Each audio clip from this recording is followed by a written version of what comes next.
Kanya-kanyang diskarte ang ilan nating kababayan para mabit ang nakaka-stress na hit. Narito ang Street Hit Live ni Bam Alegre. Bam? Susan, good morning. Pasado alas 7 pa lang ng umaga. Pero ang init na, no? Sa ganitong alinsangan, paano nga ba maiwasan na uminit ang ulo? Narito ang Street Hit. Napakainit, di ba? Na para bang nasa microwave ka. Sa ganitong init ng panahon, nakaka-overstimulate at nakakainit ng ulo. Pero dapat cool ka lang. Gayahin ang pintor na si John Lloyd Cabintoy. Naka-shades pa para kontrahin ang init. And of course, kailangan chill lang. Pangontra sa heat stroke, sumilong sa shaded area at uminom ng maraming tubig tulad ng empleyadong si Shiray Coronel. Paano naman daw hindi iinit ang ulo ng rider na si Anthony Sagala dahil mainit na nga sa bahay, mataas pa ang presyo ng kuryente. Ang tsuper naman na si Joel Raposas, tiis-tiis na lang muna dahil bukod kasi sa init, nakaka-high blood din daw ang presyo ng mga produktong petrolyo. Pakinggan natin ang mga pahayag ng ating mga nakapanayam.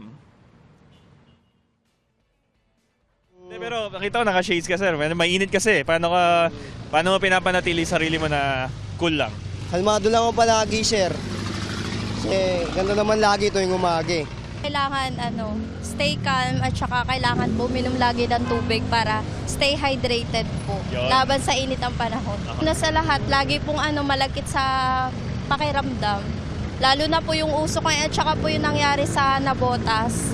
Na yung usok po umaabot hanggang dito po sa Pasay. Nakakainit ng ulo, sir, yung charge ng Meralco ngayon, sobra. Ang dami niyang charges, tapos biglang dumoble yung amount.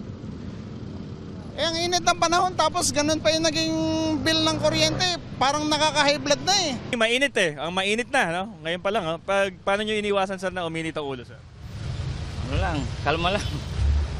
Mahirap mamili ng ulo kasi wala, tasan diesel.